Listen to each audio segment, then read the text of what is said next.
안녕하세요. 책과 함께하는 시간입니다. 오늘 준비한 책은 노인으로 산다는 것입니다. 이 책은 4명의 공동 저자입니다. 조엘 드 로스네, 장 루이 세르방 슈레베르, 프랑수와 드 클로제, 도미니크 시몬의 지음, 권지현 옮김. 책 날개에 있는 글입니다. 노인은 다른 사람을 불편하게 만들 수밖에 없습니다. 바로 그 사람들의 미래를 보여주니까요. 예전에는 생물학적 나이와 사회적 나이가 일치할 때 비로소 노인이 되곤 했다. 하지만 정년과 연금이 생겨나면서 이런 기준은 조금씩 깨지기 시작했고 현재는 이 둘 사이의 불일치가 점점 커지고 있다. 생물학적으로는 한층 천천히 나이 드는데 사회적으로는 보다 빨리 늙어가고 있는 것이다. 그렇다면 도대체 우리는 언제부터 노인으로 사는 걸까? 그리고 이런 생물학적 노인과 사회적 노인의 간극은 어떤 차별과 배제를 만들어내고 있는 걸까? 더 이상 새로움과 부를 만들어내지 못하는 노인은 과연 가족과 사회의 짐일 뿐인가? 이 책은 생물학적 노인, 정신적 노인, 사회적 노인의 세 측면에서 우리가 생생하게 느끼고 있고 앞으로 언젠가는 겪게 될 노인의 현재와 미래를 날카롭게 조망한다. 저는 오늘 정신적인 측면의 부분에 대해서 소개해 드리겠습니다. 4장 새로운 나이 탄생. 여전히 젊은 노인들. 제2의 청소년기. 노화는 운명이 아닌 선택. 나를 책임지는 유일한 사람은 바로 나. 행동하면 살아있다. 바깥 세상과 거리 두기. 인생의 모든 단계에는 목적이 있다. 새로운 나의 탄생. 노화가 가장 먼저 일어나는 곳은 우리의 머릿속이다. 그렇다면 생각을 바꿔 노화를 늦추는 것이 가능하지 않을까? 장수가 마음가짐의 문제이기도 하다는 사실을 알아보자. 고대 그리스의 유명한 인물들 중에 장수의 특혜를 누린 사람들이 있습니다. 피타고라스는 95세를 넘겼고 소포클레스는 90세까지 살았지요. 히포크라테스는 90세, 어쩌면 100세까지 살았던 것 같습니다. 디오게네스는 91세, 플라톤은 81세까지 살았다고 합니다. 당시 평균 수명이 40세를 넘지 않았다는 사실을 고려하면 대단한 일이지요. 아마도 크레타 섬의 유명한 식단 때문이 아닐까요? 이 기록은 중세에도 그리고 그 이후에도 깨지지 않았습니다. 그런데 지금 큰 변화가 일어나고 있습니다. 몇십 년 만에 평균 수명이 크게 증가했기 때문입니다. 과거에는 소수에게 한정되었던 현상이 이제는 점점 더 많은 사람들에게 해당되고 있습니다. 적어도 생활 수준이 높은 사회에서는 말이지요. 군대로 치자면 몇몇 전령이 아니라 몇 개 대대 전체가 60세 이상의 삶이라는 대륙에 진입하는 것입니다. 100세 이상의 노인 인구가 수십 명이 아니라 수천 명에 이를 날이 머지 않았습니다. 가난에서 벗어나 제대로 된 보건 및 의료 시스템을 갖추게 되면 수명도 빠르게 연장될 것입니다. 그것은 경제 성장과 때려야 뗄 수 없습니다. 생활 수준이 높아지면 수명도 연장되지요. 늙는다는 것은 기력이 떨어지고 탄력을 잃고 시들어가는 것입니다. 그러다 보니 노년의 땅이 그리 흥미롭지는 않은데요. 노년을 행복한 시기로 보지 않는 것이지요. 늙었다고 하면 자동적으로 노쇠를 생각하게 되니까요. 모든 것은 그 말이 연상시키는 것에 달려 있습니다. 먼저 사회적 노년이 있습니다.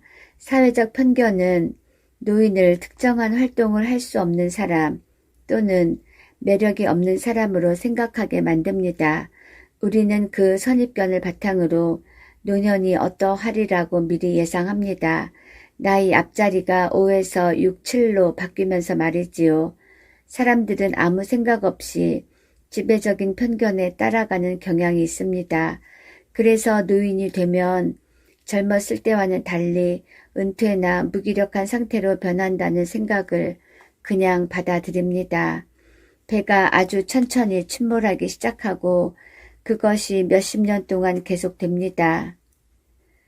그렇지만 직접 경험한 노년은 바깥에서 보는 것과는 다릅니다. 그것은 우리가 현재 체험하고 있는 노년으로 생각보다 그리 우울하지 않고 오히려 발견의 기쁨이 매우 큰 기간이지요. 사람들이 말했던 것과는 전혀 다릅니다. 제가 경험한 바로는 건강 문제가 아니라면 늙었다고 느끼는 것은 큰 문제가 아닙니다. 사람들은 고통스러운 상황에 닥쳤을 때나 질병에 걸렸을 때 이제는 늙은 것 같다고 말합니다. 그럴 때면 위기에 맞설 힘이 없다고 느낍니다. 우리의 힘이 줄어든 것이지요. 그러나 실제로 늙었다는 느낌이 드는 것은 훨씬 시간이 지난 다음의 일입니다. 어떤 개그맨이 60세 넘은 노인이 아침에 일어날 때 몸 어딘가가 쑤시지 않으면 그건 죽었기 때문이라고 말하기도 했지요. 하지만 그렇지 않습니다. 저는 언젠가 내 젊음도 끝나겠지. 그때는 언제일까? 라는 생각을 많이 합니다. 앞으로 드릴 말씀은 제 경험에 비춘 것입니다. 따라서 주관적일 수밖에 없지요. 그리고 제가 남자이기 때문에 여자와는 다르게 인지하고 걱정하는 부분도 다르다는 점을 기억해 주십시오. 제 나이는 67세이기 때문에 인생의 특별한 시점에 와 있다고 할 수 있습니다. 저는 제가 스스로 경험한 것 외에는 말씀드릴 수 없을 것 같습니다. 지금까지 우리는 삶을 살아가는 데 필요한 공동의 가치에 충실하고 언론과 문학에서 많이 다루는 주제인 가족, 부모, 연인에 대한 책임을 다할 수 있었습니다. 행동의 지침을 찾을 수 있다고 생각한 것이지요. 하지만 관자놀이가 희끗희끗해지는 때가 되면 갈피를 잡지 못합니다. 예를 들어 성생활은 50세에 끝난다는 통계가 있습니다. 그 통계는 50세가 넘으면 로맹가리 말 맞다나 티켓이 더 이상 유효하지 않다는 메시지를 은연중에 전합니다. 이제는 각자 아무런 표지판도 없이 미지의 땅을 탐험해야 합니다. 만 60세가 지나면 모든 것이 불확실해집니다. 우리가 생각지도 못했던 삶의 이면에 다시 한번 부딪히게 되는 것이지요. 차이가 있다면 시간의 개념이 완전히 달라진다는 것입니다. 인생의 마침표가 다가오는 게 보이는 것이죠. 육체적으로 그런 징조를 느끼는 건 아니라도 말입니다. 그때 우리는 선택을 하게 됩니다. 받아들이느냐 아니면 도전하느냐, 포기냐 싸움이냐 하는 기로에 서게 되는 것입니다. 여행을 떠날 때 모든 사람이 똑같은 장비를 가지고 떠난 것은 아닙니다. 똑같은 성공 수단을 가진 것도 아니고 똑같이 준비를 한 것도 아닙니다. 몸도 저마다 다르고 정신도 마찬가지입니다. 노화 앞에서 인간은 평등하지 않습니다. 심신이 쇠약해지는 노년에는 그런 불평등이 더 두드러지게 나타납니다. 우리 짐 속에 든 유전자가 우리의 운명을 어느 정도 좌우하는 게 사실입니다. 그것은 어쩔 수 없는 문제입니다. 노년을 최대한 건강하게 시작하고 싶다면 그 전에 지나치게 우리를 혹사하는 삶을 살지 않는 것이 좋습니다. 노인이 되면 몸에 탈이 나는 일도 더 많아집니다. 언제든 문제가 생길 수 있습니다. 70세에 다리가 골절되거나 간염에 걸리면 회복이 되더라도 몸이 많이 상하게 됩니다. 몸이 변하고 그런 몸을 제대로 제어하지 못해서 어떤 일은 포기해야만 합니다. 예를 들어 근육이 위축되면 다시 탄력을 회복하기 어렵습니다. 상처가 아무는 속도도 느려집니다. 늙는다는 것은 몸이 점점 약해지는 과정입니다. 그 변화를 막을 수는 없기에 최대한 변화를 잘 견딜 수 있도록 하는 것이 중요합니다. 우리의 최우선 과제는 건강하게 늙는 것입니다. 좋은 조건에서 노년을 보내는 것은 무엇보다 의지와 자세의 문제입니다. 그러나 몸이 따라주지 않는다면 의지만으로는 부족합니다. 따라서 먼저 몸을 가꿔야 합니다. 항해를 좋아했던 위대한 탐험가 가스통 드페르는 바다는 실수를 용납하지 않는다. 뭔가를 잊어버렸거나 중요한 물건을 빼놓고 왔다면 최악의 순간에 그 대가를 분명히 치르게 된다 라고 말했습니다. 과거의 소홀함이나 실수로 노년이라는 새로운 시기에 대가를 치를 수 있습니다. 제가 한 번은 피가로 신문사에서 주최하는 달리기 대회에 참가한 적이 있습니다. 5살 기준으로 연령별 그룹이 나뉘었죠. 그날 저는 비슷한 나이 또래인데도 몸에 얼마나 신경을 써왔는지 또는 타고난 신체적 조건에 따라서 얼마나 사람들이 차이가 날 수 있는지 보고 깜짝 놀랐습니다. 참가자들은 모두 원칙적으로는 달리기를 할 수 있는 상태였는데도 말입니다. 새로운 연령대로 들어선다는 것은 말하자면 정산을 하려고 계산대로 들어서는 것과 같습니다. 저는 25살부터 매일 운동을 하기 시작했습니다. 적어도 50살이 될 때까지 계속 해야겠다고 다짐했죠. 순진하게도 50살이 넘으면 운동을 하지 않아도 된다고 생각하면서요. 그런데 막상 50살이 되고 보니 그때부터가 시작이라는 걸 깨달았습니다. 좋은 몸 상태로 이 시기를 맞이하는 것이 더 안전합니다. 만약 몸에 큰 재건 공사가 필요하면 감당을 하지 못하고 포기하고 말지요. 제 나이 또래 사람 중에서 뚱뚱한 몸, 물렁한 근육, 무리가 간 심장 때문에 포기한 사람들도 봤습니다.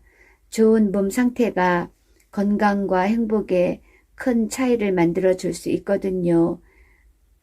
그나마 노쇠해지는 것을 막을 수 있는 방법이 있으니 다행이지요. 올바른 식생활, 지속적인 두뇌 활동, 올바른 호흡, 매일 규칙적인 운동, 자신감 갖기 등이 그런 방법입니다. 누구나 할 수 있는 방법이지요.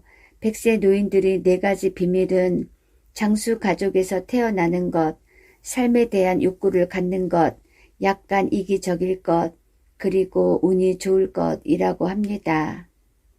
나를 책임지는 유일한 사람은 바로 나입니다. 체념하고 노화를 받아들이는 사람도 있습니다. 등을 구부리고 노화 과정을 가속화시키는 태도를 갖지요. 왜 그럴까요? 살면서 우리에게 일어나는 개인적인 혹은 직업적인 충격 때문에 삶에 실망했기 때문이라고 생각합니다. 실망감을 그대로 받아들이면서 노화의 길로 접어든 것이지요. 노화에는 별다른 노력이 필요하지 않거든요. 돛을 내려야 하거나 역풍이 가로막지도 않습니다. 건강은 챙길 대로 챙겼는데 갑자기 뇌졸중으로 쓰러진 사람들을 보았습니다. 노력이 항상 보상을 받는 것은 아닙니다. 그렇다고 노력을 그만두어서는 안 되겠지요. 전투가 벌어지는 전장을 생각해 보자고요. 주위의 전우들이 나이가 들면서 쓰러집니다. 내 차례가 왔을 때 그 순간까지 잘 살았다는 만족감 정도는 가질 수 있어야지요. 우리 몸처럼 믿을 수 없이 약하면서도 또 감탄이 절로 나는 도구에 우리가 행사할 수 있는 영향력을 과소평가해서는 안 될 것입니다. 미국에서는 시민들이 담배 제조업체와 인스턴트 식품 유통업체에 소송을 걸기도 합니다. 그들이 흡연이나 과식으로 인한 위험을 무릅쓰게 한 책임자라는 것이지요. 나의 삶을 책임지는 게 다른 사람의 일인 양 말입니다. 저는 이 문제에 관해서는 나 자신 외에 다른 누군가에게 불평을 할 수 있다고 생각해 본 적이 한 번도 없습니다. 이것이 장수를 하고 싶다면 가장 먼저 취해야 할 태도입니다. 나를 책임지는 유일한 사람은 나라는 사실을 받아들이고 더 나아가 그것을 요구해야 합니다. 노년하면 포기를 떠올리는 사람이 많습니다. 흘러가는 대로 내버려 두는 데에 마음이 가는 것은 당연합니다. 솔직히 말하면 우리가 말했던 포기와 저항 사이에서 저도 흔들릴 때가 많은 것 같습니다. 허황된 생각을 갖거나 반드시 죽을 수밖에 없는 나약한 존재인 저의 상태를 극복할 수 있다고 생각하고 싶지도 않습니다. 그러나 그 반대로 노력해야 하는 것도 맞는 일입니다. 이런 애매모호함은 인간의 본성에 내재해 있습니다.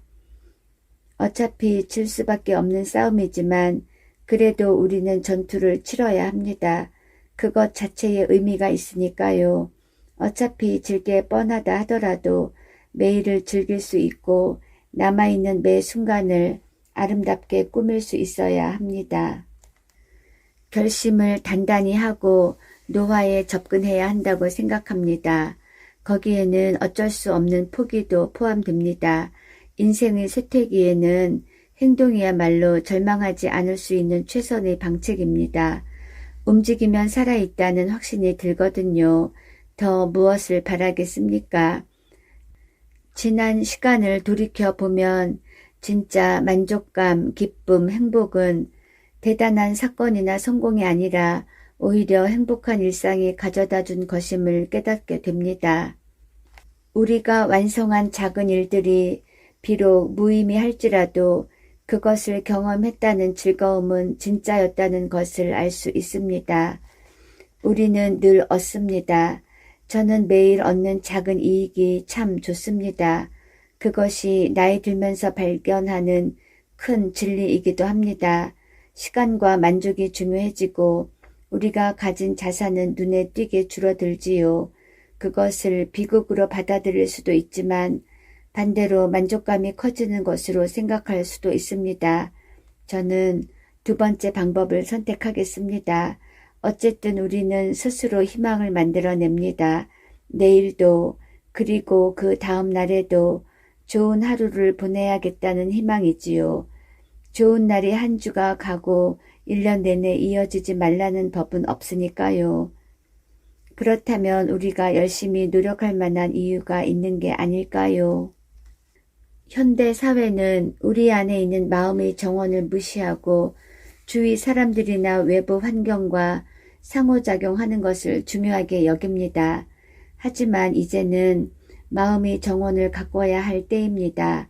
그렇게 해서 우리 안에 있는 가장 소중한 것을 되찾아야 합니다. 저는 어렸을 때 죽음에 대해 무서워. 언젠가 내가 죽어도 세상은 계속 돌아가겠지. 나는 그 세상을 보지도 못하고 즐기지도 못할 테고 라고 생각했습니다. 저 없이 이루어지는 발전, 미래의 발견, 멋진 일들을 떠올렸지요. 그것이 죽었을 때 가장 괴로운 점이었지요. 지금은 그런 문제에 관심이 덜합니다. 나이가 들면서 외부보다는 내면에 더 좌우되니까요. 살아가는 이유를 가슴에 다시 새기고 살아가는 원천을 점점 더 자기 내부에서 찾게 됩니다. 세상과 거리두기를 이미 시작했으니까 세상을 떠날 때 좀 더 편안하겠지요. 겸손은 살아가는 데 매우 중요한 미덕입니다. 나이 들수록 겸손한 태도가 더 중요해지지요. 따라서 지금부터 겸손을 많이 쌓아야 합니다. 우리는 매일 정말 얼마나 가진 것이 없는지 생각합니다. 바깥 세상에서 어떻게든 성공해야겠다는 의지를 버려야 합니다. 우리 안에서 감사함을 찾아야지요. 단순하게 흘러가는 하루하루 여전히 볼 수 있고 느낄 수 있고 숨 쉴 수 있고 살아있다는 의식에서 말입니다.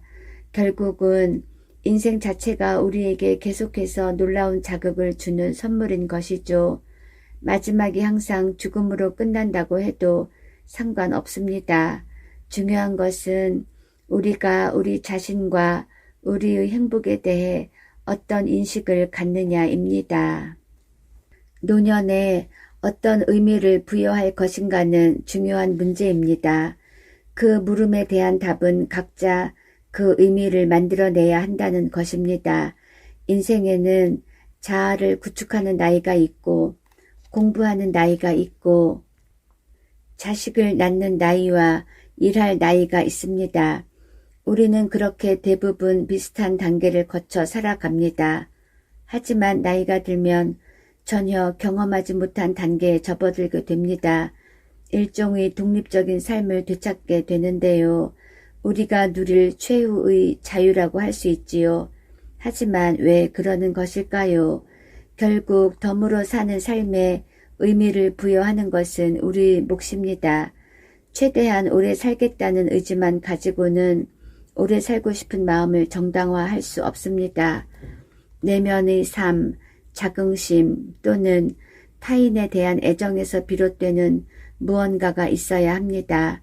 노년은 철학적이고 영적인 물음을 던지는 시기입니다. 나 혼자만의 세계에 갇히지 않으면서도 나를 중심으로 살아가려면 어떻게 해야 할까? 내 안에서 새로운 능력이나 새로운 욕망을 발견할 수 있을까? 지금 내가 새롭게 발견할 수 있는 활동은 무엇일까? 다른 사람들을 위해 더 많은 시간을 할애해야 할 때가 아닐까? 10대 때처럼 많은 가능성이 열리고 새로운 길이 생깁니다. 물론 모든 사람들이 돛단배로 세계 일주에 나서지는 않을 것입니다.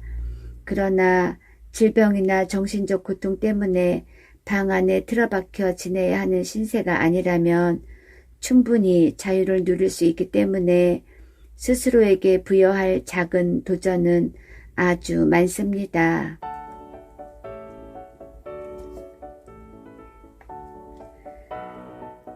노화가 가장 먼저 일어나는 곳은 우리의 머릿속이다.